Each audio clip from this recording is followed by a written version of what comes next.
Hello बच्चों, let's read the question first. So the question says कि if let vector A and vector B be two unit vectors and theta is the angle between them, then A plus B is a unit vector if value of theta में find करनी है when A plus B will be unit vector. तो सबसे पहले हम समझेंगे की concept. So हमारे पास की concept है if vector A is unit vector then its magnitude is 1. Okay और दूसरा हम ये समझते हैं कि A dot b is equals to b dot a. ठीक है, तो ये दो चीज़ें हमें कंसिडरेशन में लेनी है.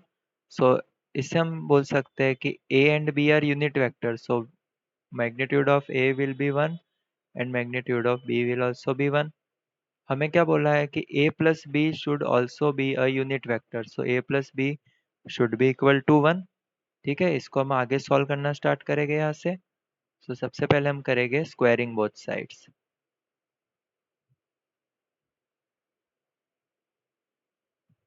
सो ये हो जाएगा a plus b square is equals to 1 का स्क्वायर. तो इसको हम लिख सकते हैं a plus b a plus b okay is equals to 1. So अभी हम इसको सॉल्व करेंगे तो हमें मिलेगा vector a into vector a plus vector b into vector a plus vector a into vector b plus vector b into vector b is equals to 1.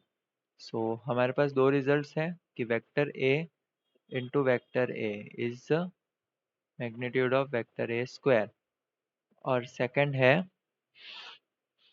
Vector a dot vector b is equal to vector b dot vector a. तो ये दोनों हम इसमें use करेंगे.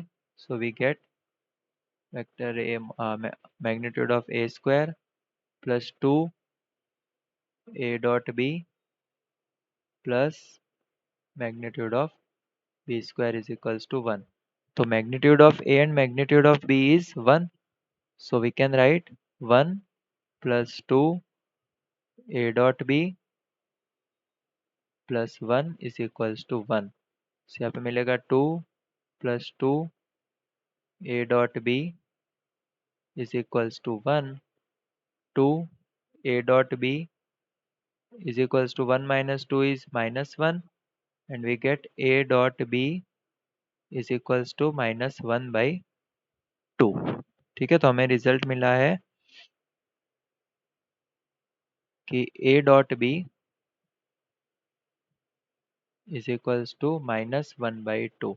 सो a dot b को हम लिख सकते हैं a b cos theta okay is equals to minus 1 by 2 and we are given a and b are unit vectors, so magnitude of both will be equal to 1. so यहाँ पे हमें मिलेगा cos theta is equals to minus 1 by 2.